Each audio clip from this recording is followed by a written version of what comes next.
이슈 투데이. 네, 오늘 이슈투데이 이 시간에는 저희 라디오 코리아 축구 해설위원이신 김석원 위원 연결합니다. 안녕하십니까?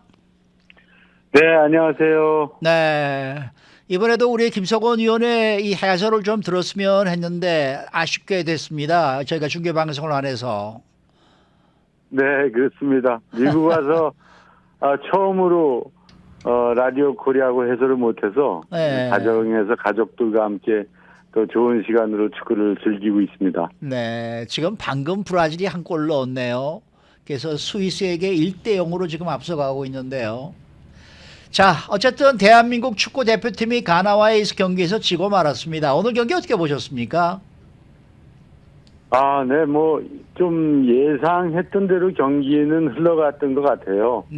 한국 선수들이 그 가나보다는 기술력이나 또 어떤 정신면이나 이런 면에서 좀 앞서 있다고 생각을 했었는데 예상했던 대로 게임을 주도하면서 좀 우리 페이스로 경기를 가져갔는데 저는 결론적으로 얘기를 좀 하자면 그 운칠기삼이라는 말을 우리 선생할 때 오래전 그 감독님들 선배님들이 많이 그런 얘기를 했어요.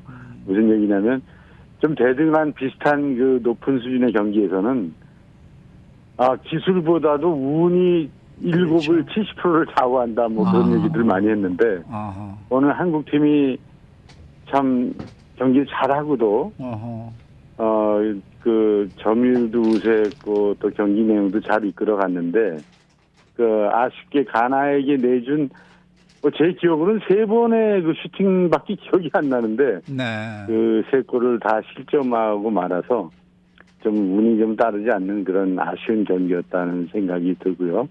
하지만 이제 좀 우리가 전략적으로 좀 접근을 해보자면 일단 그 가나는 자기들이 그 팀들이 생각했던 대로 손흥민이나 한국의 그 기록력을 굉장히 두려워해서 굉장히 수비를 안정화하는 스타일로 경기를 임했어요. 그래서 최종 수비가 어떤 일이 있어도 이렇게 많이 올라오질 않았어요. 항상 뒤에 쳐져 있죠. 그리고 수비 숫자를 항상 많이 두는데 굉장히 주안점을 뒀고요. 그래서 한국팀이 주도하는 건 같았지만 항상 수비수를 다 넣어놓고 플레이하려니까 좀 결정적인 찬스를 만들기가 쉽지 않았죠. 손흥민 같은 빠른 선수들, 또 사이드에서 이렇게 어떻게 들어간 우리 재간둥이 이런 발기술이 좋은 여러 선수들이 있는데 공간이 너무 없다 보니까 좀 기회를 만드는 게 쉽지 않았고 또 좀 안 좋은 면이 있었다면 좀 안 될래니까 아까 얘기한 것처럼 좀 운이 안 될래니까 그 초반에 그 왼쪽에서 그 김진수 선수가 굉장히 그 머리도 좋고 또 크로스가 날카롭고 정확한 선수예요. 근데 많이 그 크로스가 정확하게 연결이 안 돼가지고 좋은 찬스를 초반에 만들지 못한 게 너무 안타까웠고 그렇습니다.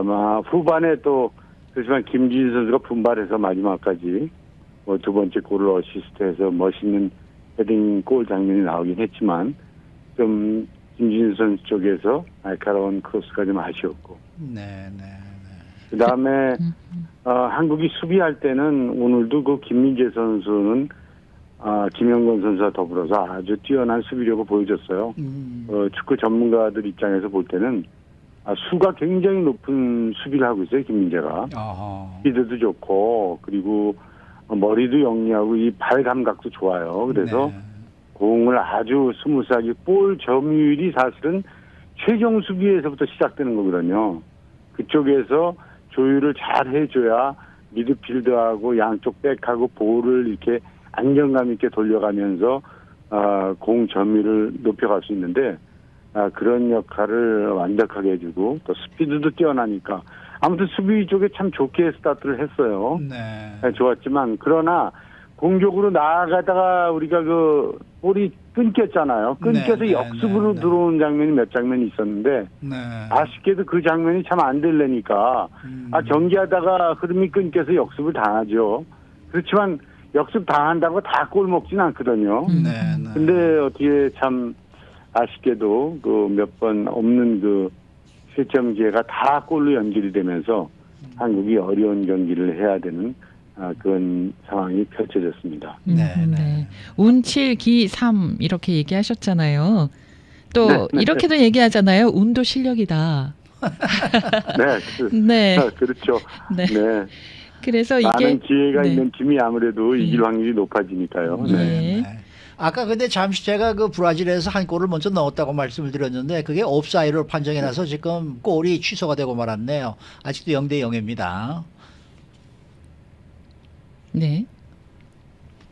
자, 그러면은 앞서 이제 수비 잘했다 이런 얘기를 하셨거든요. 그런데 지금 막 이제 보도가 쏟아지는 걸 보면은 뭐 2골을 넣었지만 3골을 넣어줬다. 그래서 수비하고 골키퍼가 좀 부진했다. 뭐 이런 분석이 나오고 있는데 동감하십니까? 아니면 달리 생각하십니까? 그렇죠. 이제 결과론적으로 예. 어떻게 슈팅 3번을 했는데 수비가 3골을 다 먹냐 이런 비판이 나올 수도 있는데 네. 기록상으로 보면 수비가 100번 잘 못했죠. 또 김승규 선수도 골키퍼로서 예.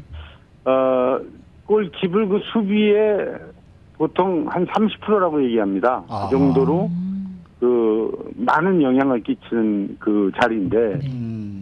한 골 정도는 어떻게 선방을 좀 해줬어야 되지 않느냐. 네. 마지막 골도 좀 손으로 살짝 터치가 좀 안 됐을까 하는 아쉬움도 있고요. 네. 근데 워낙 공이 땅볼로 깔려 들어가서 골키퍼이 맞긴 힘든 입장이었고, 그 다음에 또 프리킥 상황, 크로스가 들어와서 골키퍼하고 최종 수비하고 머뭇거리다 이렇게 실점한 장면이 있죠. 네.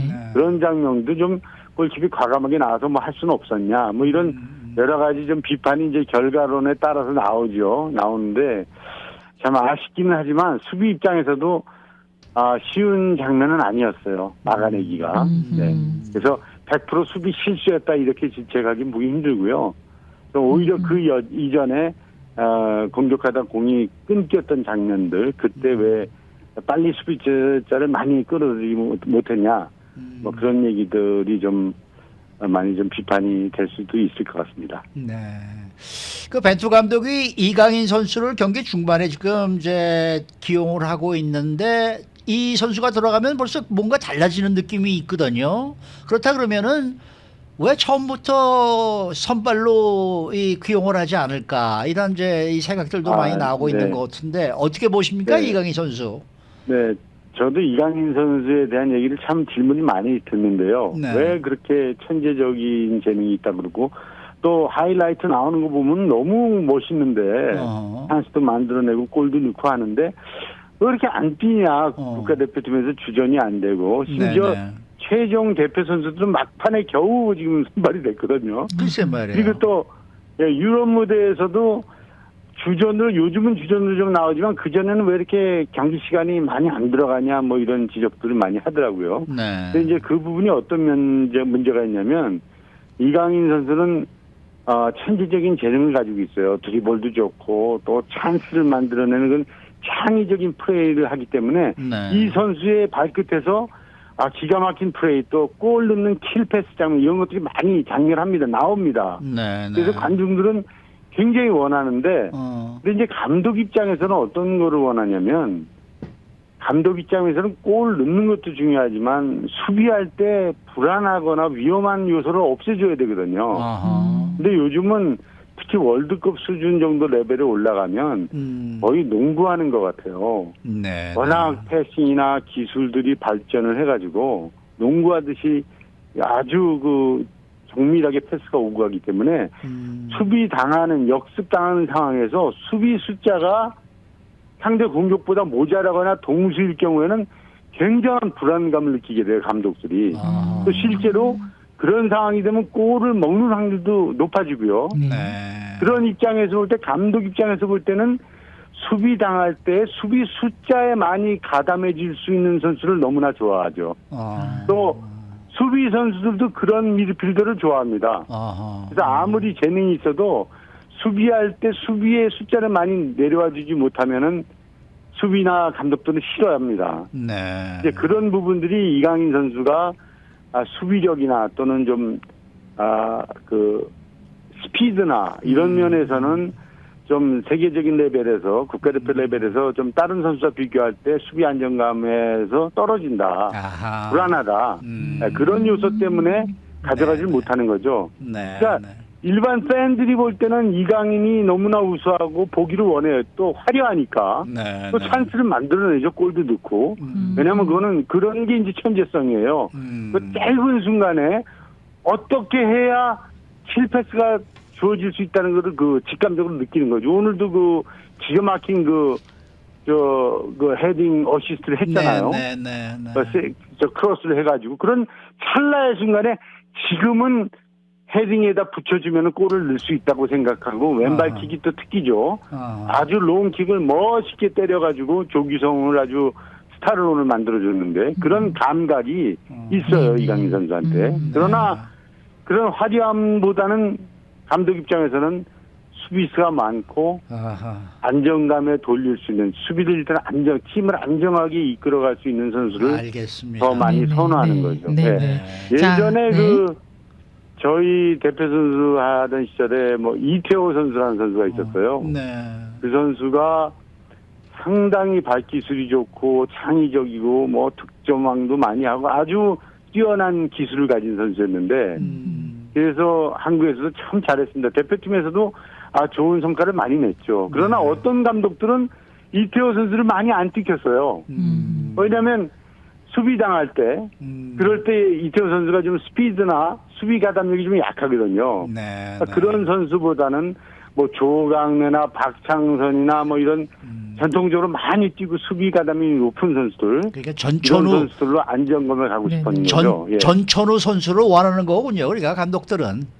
그렇죠. 네. 그러니까 네. 그런 것들이 한국에서도 그렇고 유럽에 처음에 진출했을 때 이강인 선수가 게임 시간을 많이 갖지 못한 이유였어요. 네네. 그러나 이제 점점 더 이강인 선수가 무르익어서 네. 수비 가담도 더 높아지고 네. 더 골 찬스를 만들어내고 공격 가담에서 더 많은 점수를 가져온다면 네. 네. 뭐 메시 같이 되는 거겠죠 나중에는. 네네. 알겠습니다. 메시는 별로 안 뜁니다. 수비 별로 안 해요.